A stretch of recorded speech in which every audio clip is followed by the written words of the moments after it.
Então vamos lá? Hoje é dia 15 de novembro de 2021. Há 132 anos dizem que Deodoro da Fonseca gritava a proclamação da República. Bom, a gente sabe que parte dessa história não é muito verdade, o cara já estava de cama mesmo, já pela hora da morte, quando proclamou a República, e acabou inclusive se arrependendo, né? O grande herói da República Brasileira, ele acabou se arrependendo do que fez e foi enterrado com vestes da monarquia. Não sei se vocês sabiam disso, mas ele foi enterrado e coberto, inclusive, com a bandeira da monarquia, porque não ficou muito feliz com o saldo, né, da grande proclamação que ele fez. A gente pode chamar a proclamação da República do primeiro golpe militar do Brasil, porque foi exatamente isso que ele foi. Se você pesquisar ali, foi um golpe, não teve nada de democrático nessa medida, eram simplesmente pessoas querendo se aproveitar disso, mas a gente não vai entrar hoje especificamente nessa zona cinzenta da nossa história para a gente evitar, né, a treta aqui. A gente vai falar especificamente da triste história da economia brasileira e por que o Brasil não é considerado um país extremamente seguro para você manter 100% do seu dinheiro. Estudar a história é uma das grandes formas, né, da gente entender o presente e é uma das grandes formas também da gente se preparar para um futuro, seja ele qual for. Eu vou falar aqui especificamente de economia brasileira, não é uma história muito feliz, é uma história meio complicada, mas que vai te ajudar muito a entender a forma como você deve tratar os seus investimentos e no final a gente vai conversar um pouquinho mais sobre isso. Para isso eu separei aqui todas as moedas que o Brasil já teve, a gente vai falar um pouquinho sobre cada uma delas e desenvolver um pouco esse tema para você entender o quanto a economia brasileira é um negócio complexo de ser estudado. Antes da gente começar isso, você pode deixar o seu like na confiança, né? Se você já é um sardinha aí, você pode deixar logo no começo. Se você não é, cara, deixa para te deixar o like ali na hora que você vê assim, putz, essa informação me acrescentou alguma coisa ou essa informação não me acrescentou absolutamente nada. Na hora que você sentir que, pô, funcionou, você deixa o seu like, senão você nem deixa. Por quê? Porque essa é a maneira de eu saber se eu tô trazendo informação que é realmente relevante para você ou não, né? E antes de mais nada também, é importante você, se quiser receber mais vídeos como esse, você se inscrever no canal, se você quiser, porque eu te garanto que é de graça e não vai te custar nada, mas você acaba recebendo mais informações aqui. Além do mais, né, a gente tá chegando aí bem próximo, tá na beirinha dos 10 milhões de inscritos, falta praticamente nada, a gente tá com 300 mil, falta muito pouco pra gente chegar lá, então eu conto com a participação de vocês.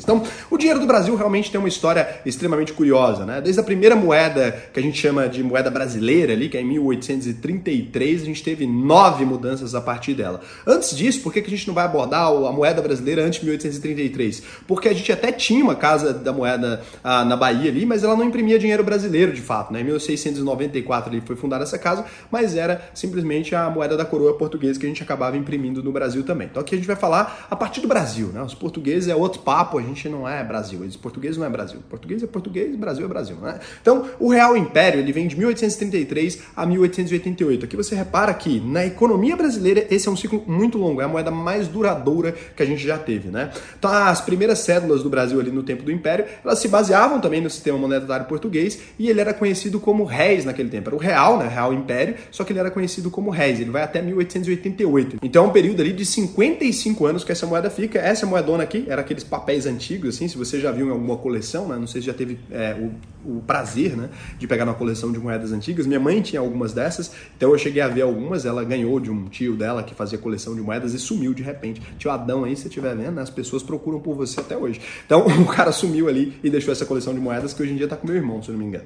Então depois disso a gente vê um Real República ali, que é de 1889 a 1942. Então na proclamação da República, né, no ato de proclamação da República, a República decide alterar os símbolos do Império. Então todos os símbolos, inclusive mudaram a bandeira do Brasil, na época era a bandeira ainda com o brasão da família Orleans e Bragança. Sabe essa historinha que te contam no colégio, né? Sabe que o verde são as nossas matas, que o amarelo é o nosso ouro, né? E que o negócio do Cruzeiro ali do Sul é tudo isso mentira. Eles pegaram essa cor verde e amarelo do brasão da família Orleans e Bragança. Então eles tinham ali, a bandeira do Brasil já era assim antes dessa história de matas e o caramba, por conta das cores da família real. Então era a cor azul e o amarelo, que eram duas famílias reais ali, família Orleans e Bragança, e por isso eles tinham esse símbolo, e aí o Brasil simplesmente aproveitou isso e trocou ali, a República trocou todos os símbolos do Império, porque a galera curtiu, o Império era meio popular no Brasil, muito popular. Dom Pedro II, inclusive, quando ele fez uma viagem para os Estados Unidos, ele era um monarca tão famoso que na época que votaram nele para presidente da República, já concorreu aí sem querer, né? As pessoas escreviam o nome dele na cédula para presidente da República. Você pode pesquisar essa história, é realmente muito interessante, vou ver se eu ponho ponho aqui porque eu lembrei disso agora. Então ele era um monarca realmente muito popular, ele foi considerado um grande monarca e por isso queriam remover qualquer símbolo que tivesse alguma ligação com o Império, porque tinha acabado de ruir, né? Tinha acabado de fechar ali essa porta para o Império e exilado Dom Pedro II, então era muito perigoso porque a população gostava dele, o cara ainda era popular, né? Até hoje ninguém chama assim o filhinho pequeno, fala, nossa, meu senadorzinho, a gente tem muito apreço pelo Império, fala meu príncipe, minha princesa e tal. Então esses elementos tinham que ser removidos ali o mais rápido possível para evitar a saudade, né, desse período monárquico. Então, 1889 a 1942 a gente tem, a partir da proclamação da República, o mesmo real, né, o Real República, só muda o nome dele, porque é Real Império, Real República, e foram emitidas diversas cédulas ali. E nessa época já 1000 réis, né, era conhecido já como o nome da moeda. E aí por isso até hoje a gente tem pessoas mais velhas que ainda falam conto de réis, vocês vão entender aqui por que eles ainda chamam assim. Então o réis ali valia 1000 dos antigos reais do Império. Aqui a gente já vê o primeiro corte de 3 zeros na moeda, né? Então ele valia, ali valia 1000 dos primeiros réis. Aqui a gente já vê um período inflacionário no Brasil, a gente já começa a cortar zero logo na proclamação da República. O montante equivalente a 1000 réis ali era chamado de conto de réis, ou seja, 1 milhão de reais do antigo Império, né? Então nesse momento a gente já vê uma desvalorização já da moeda brasileira logo a partir da proclamação da República. A gente teve 55 anos ali com aquela outra moeda que era relativamente duradoura, né? Era uma moeda que durou bastante. No final eu vou te falar mais ou menos quanto valia uma moeda dessa época, trazendo valores atuais. É muito difícil a gente fazer isso, mas o cara que escreveu, o Laurentino Gomes, acredito que escreveu 1808, ele pegou ali, baseado em outros autores, desenvolveu uma tabela que a gente vai utilizar. Uma tabela desatualizada, a gente poderia corrigir pela inflação dos últimos anos, mas vamos travar ali no ano que o livro foi lançado, para a gente poder conseguir ter um parâmetro, tá? Eu vou também fazer um parâmetro para vocês com os gramas de ouro. Então, o Real República, ele vem ali e criaram, né? A gente começa aqui a gastar os primeiros símbolos nacionais. Muita gente pergunta, né, por que a gente colocou a Mariane, é o nome dessa mulher, é uma mulher, tá? Que tá na nossa nota de real, é exatamente por isso, porque o Brasil já teve tanta moeda que a gente já gastou os símbolos nacionais tudo imprimindo eles ali. Então, o Real República é outra moeda também duradoura, dura 53 anos e a partir daqui é só para trás, né? Então, a gente depois disso vem o Cruzeiro. 1942 a 1967, o Cruzeiro foi criado ali em substituição aos 1000 réis, que gerava uma confusão. Então aqui, o Cruzeiro ele nem vai lançado em si por conta de uma inflação específica. Ele vai lançado primeiro para resolver um problema que a gente tinha com os tais milésimos. Então na hora de passar um troco, alguma coisa, tinha umas frações de milésimos, a moeda era complicada, não existia uma moeda de fato, né? Apesar de eu estar chamando de moeda aqui, não existia moeda. O Cruzeiro institui pela primeira vez os centavos, facilitando ali essas transações mais simples do dia a dia, comprar um pão, alguma coisa, isso era mais complicado. Então o Cruzeiro foi equivalente a 1000 réis, ou seja, a um conto de réis, novamente já cortam os zeros, eles aproveitam, né, que tem esse problema com os milésimos, com as frações para lançar uma moeda e tarará, já corta aquele tanto de zero de novo, novamente, né, períodos inflacionários, impressão de dinheiro, corta zero. Olha quantos zeros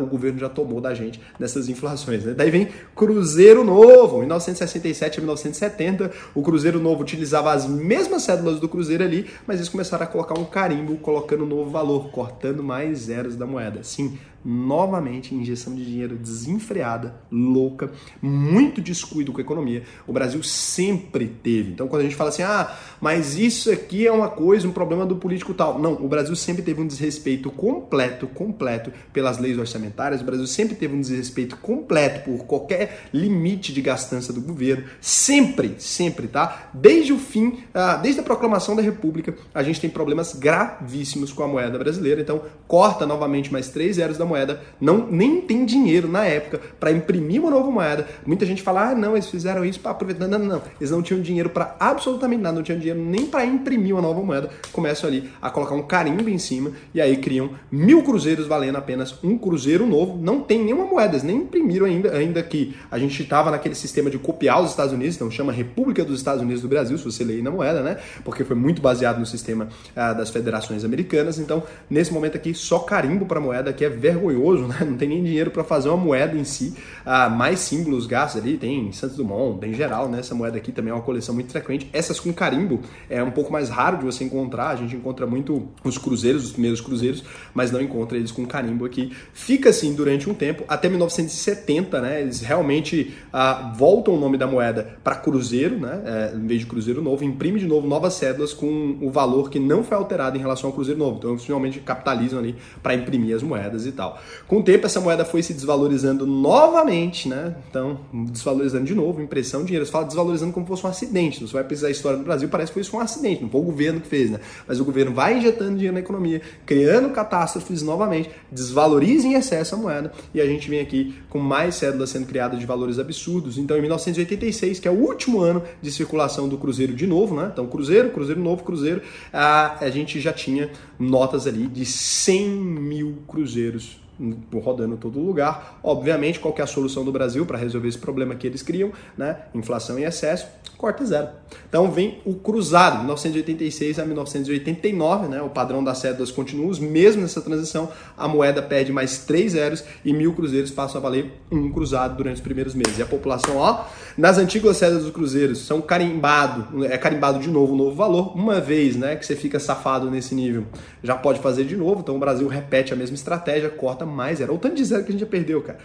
É bilhões de reais já nessas perdas do zero. O governo imprime, corta zero, imprime, corta zero. Já ficamos safados, né? Então aqui já tinha instituído esse novo padrão da economia brasileira. Olha o tanto que é triste, né, cara? Quando a gente vê estudando isso aqui, você fica, putz, velho, o que fizeram? Estão fazendo isso desde sempre, não tem nada de novo. Daí vem cruzado novo, 1989 a 1990. O cruzado novo vem para substituir o cruzado na segunda reforma monetária do presidente Sarney, né, que aqui já é república. A república tem diversas fases, tem com militares, tem sem militares, tem a galera do café com leite, todos incompetentes, de modo geral, assim, pouquíssimos que escapam nisso, mas assim, a maior parte desses gestores incompetentes com leis orçamentárias e realmente com o dinheiro do Brasil, descompromissados completamente com os impostos que os brasileiros pagam. Então a moeda perde mais 3 zeros em relação à sua antecessora e mais uma vez as notas recebem ali um carimbo com um novo valor em período de transição e em seguida as novas cédulas são criadas, né? Então aqui a gente tem a cédula do cruzado novo, mais vários heróis aqui, né?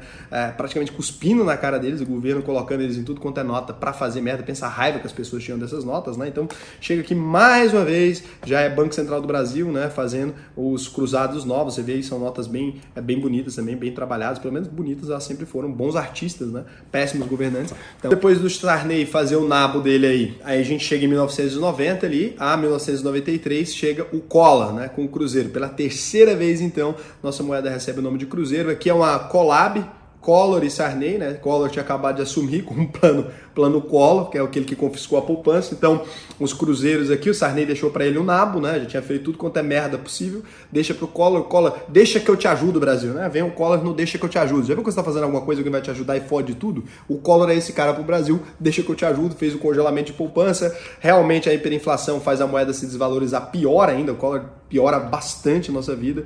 E aí a gente chega com cédulas aí de 500 mil cruzeiros, né? Realmente uma situação deprimente aqui nesse collab Collor e Sarney. E aí a gente chega então em 1993 com o Cruzeiro Real, né? O Cruzeiro Real é instituído em 93, novamente, qual a estratégia? Imprime dinheiro, corta 3 zeros de novo e aproveitando algumas notas devidamente carimbadas com novo valor, mesma coisa. E aí a gente chega então em 94 aqui o Real, né? Em 1994 a gente chega ali no plano econômico no governo do Itamar Franco, que realmente não entrou para a história da maneira que deveria, né? O cara escolheu uma boa equipe econômica, né? A gente, beleza, fala muito do FHC, mas na verdade o FHC até então era um cara ali de universidade e tal. Aqui tem muita gente aqui que às vezes a gente não gosta tanto, ou que a gente não conhece tanto, tem um papel muito importante nessa história do Plano Real, tá? Tem até o Ciro Gomes aqui, tem o FHC, tem gente de direita, tem gente de esquerda, tem gente de todo jeito aqui. Realmente é uma estratégia muito interessante. Isso aqui é baseado na estratégia que conteve a hiperinflação na Alemanha. É uma estratégia bem interessante mesmo. Aí em julho de 94, então, a gente cria, primeiro para tentar conter a inflação, a gente cria primeiro a URV, né, que é a Unidade Real de Valor, que valia mais ou menos 2.750 cruzeiros reais na época. Quando o real foi instituído definitivamente, ele passa a valer uma URV. Estava baseada a URV travada no preço do dólar, é um plano econômico extremamente interessante ali. Foi a primeira vez na história que o Brasil adotou qualquer medida que não fosse simplesmente cortar 3 zeros da economia. As cédulas passaram a exibir animais da fauna brasileira e fizeram uma série de coisas atrelando realmente o real ao dólar. Durante muito tempo o real inclusive chegou a valer mais do que o dólar em alguns momentos disso, e aí a gente consegue aqui então equilibrar mais ou menos. Então de 1994 até hoje a gente consegue frear a inflação e a gente começa a diminuir pelo menos o período de troca de moeda, né? Não é que o real não se desvalorizou, ele se desvalorizou muito, né? Tem um período inflacionário nele também, só que a gente desenvolveu mecanismos de controle da Selic e tal, que a gente consegue controlar a inflação um pouco melhor. Às vezes vezes um ou outro político perde a mão com relação a isso, não é que tá tudo garantido, o jogo tá ganho, o real tá em campo ainda, mas ele tem se desvalorizado com uma frequência muito absurda. Já teve, nesse período por agora, já chegou a ter 33% de desvalorização e tal. A gente já nem tem mais cédula de R$1, né? A gente já cancelou a cédula de R$1 aí, porque ela se tornou um valor muito pequeno. A cédula de R$2 ela circula muito facilmente. As moedas, cara, praticamente, eu não sei vocês, mas as moedas praticamente elas não são mais utilizadas em larga escala, né? A gente não tem mais moedas de 10 centavos, não tem mais moedas de 5 centavos sendo utilizada mesmo no dia a dia, de 1 centavo nem se fala. Logo quando a gente era criança já começou a perder o valor, exatamente por conta disso, né? O real tem perdido o valor aí aos poucos, mas é a moeda que está em duração aí. Já faz 27 anos, né? A nossa moeda, das moedas recentes aí, a mais bem sucedida, certamente teve o melhor plano econômico que realmente a gente conseguiu controlar de alguma maneira. Não que não dê para algum político estragar isso de alguma maneira, mas a gente chegou até aqui. E aí, assim, o que eu digo sempre para vocês, né? A gente olhando para a história de um país, a gente consegue entender por que eu falo para vocês aqui que, putz, a gente tem que diversificar internacionalmente, a gente tem que ter investimentos em ouro, né? Porque protege da gente exatamente dessa desvalorização. A gente tem que ter investimentos em ações, em fundos imobiliários e manter o menor dinheiro possível em poupança, esse tipo de coisa. Cara, dinheiro em real não vale absolutamente nada. O governo nunca valorizou isso aqui. Se você tem participação em empresas, você olha para uma clabinha aí, tá aberta em bolsa há sei lá quanto tempo, a empresa tem 120 anos. Então, são empresas que têm mais tempo de histórico ali. Então, mesmo que mude a moeda, alguma coisa, aquele volume, aquelas ações que você tem, elas vão mudar, fazer uma transição,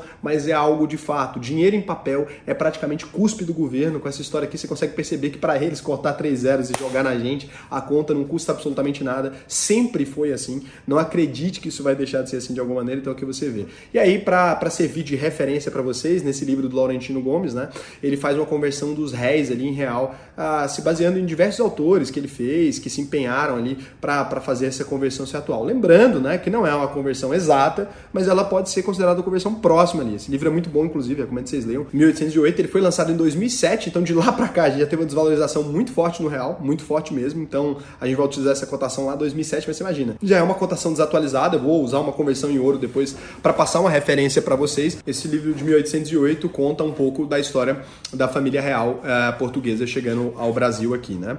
Então isso é muito interessante. Esse cara tem uma coleção, é 1808, 1822 e 1889, são 3 livros aí que eu recomendo a leitura fortemente, assim, para todo brasileiro, faz muito sentido conhecer a história do nosso país. Então, na conversão, R$1 de réis lá, na conversão em 2007 seria o equivalente a 12 centavos, né? Hoje seria mais, por conta da desvalorização que a gente teve. R$1.000, ou seja, R$1.000 ali, seria R$123, né? Na conversão atual. Um conto de réis seria R$123.000 aí na conversão lá de 2007, né? Nem atual não é. 900 contos de réis seria ali R$110.700.000. Em 1846, o Império conseguiu o primeiro orçamento superavitário, ou seja, estava com superávit por conta das novas rendas da alfândega. Nessa época, uma saca de café era comprada ali por 12 contos de réis, né? E um escravo valia, né, em torno de 350 contos de réis. Os escravos com habilidades específicas, história triste do Brasil também, não é natural falar isso, né? Dá até uma trava falando de gente, assim, mas os escravos com habilidades específicas ali, tipo carpinteiro, fundidor, maquinista, valiam R$715.000, né? Em 1854, a receita total do Império foi de 35.000 contos de réis, isso aqui 35.000 contos de réis, né? Você lembra lá que um conto de réis, quanto que eu falei que valia. Entre 1856 e 1862, em Vassouras, né, um conto de réis, ou seja, R$1 milhão ali, comprava um escravo. Em 1860, né, com um conto de réis, você comprava 1 quilo de ouro, né? Então, nessa época, um ano antes da proclamação da República ali, a gente teve a abolição da escravidão. Então, um trabalhador livre nessa época, né, já livre, ganhava ali o equivalente a 22,5 gramas de ouro por mês, ou seja, R$7.288 era o equivalente ao salário mínimo. Na época, pra gente entender, uma professora primária ali, uma professora de escola primária ganhava 45 mil contos de réis ali. O equivalente ali, uma professora primária ganhava a 13 mil os R$118, alguma coisa nesse sentido naquela época, né? Eram salários realmente altos ali. Quando a gente vai para o salário de um reitor ali ou um professor secundário, já são 167 mil contos de réis. Os professores realmente ganhavam bastante dinheiro nessa época, né? O que daria 150 gramas de ouro, ou um reitor ali, um professor de secundário ganharia 48 mil reais ali em dinheiro atualizado, né? Então a gente não consegue entender muito bem esses salários da época, mas é importante lembrar que a economia brasileira vivia ali praticamente dos escravos. Então as pessoas livres, elas realmente tinham um nível de acesso muito maior, né, a qualquer outra coisa. E depois, quando tem a abolição da escravidão, a gente já não tem muito tempo para ver como o Brasil se comportaria. Então é muito fácil ser saudosista com a monarquia, mas não dá para saber como que o Brasil monárquico se adaptaria. Claro que o Brasil estava na vanguarda ali, era um país realmente em desenvolvimento, em pleno desenvolvimento, por isso hoje em dia ainda existe gente monarquista no Brasil, existe mesmo, eu não estou debochando aqui, eu entendo porque quando você olha para os indicadores e tudo, as pessoas conseguem entender que o Brasil realmente era um país de vanguarda, um país evoluído e tal, mas aqui fica aí a referência para você. Cara, para que eu te contei tudo isso, né? Para que eu te trouxe isso? O Brasil, de fato, nunca teve um apreço muito grande por políticas monetárias e tudo, por isso eu falo, não deixa 100% do seu dinheiro no Brasil. Todas as pessoas, né, aqui que construíram grandes fortunas e deixaram 100% do dinheiro em solo brasileiro, eles tiveram problemas gravíssimos aqui, a não ser que realmente investiram em ações, investiram em alguma coisa que não dava para o governo simplesmente meter a mão e cortar zero. Porque quando você deixa seu dinheiro numa poupança ou em qualquer coisa que esteja simplesmente em cuspe do governo, simplesmente em dinheiro ali de alguma forma, a chance do governo destruir essa moeda e te colocar em maus lençóis, ela existe e ela é provável. Um país, ele tende a repetir os mesmos erros historicamente. Você vê quantas vezes só cortaram 3 zeros da economia, né, e imprimiram mais dinheiro.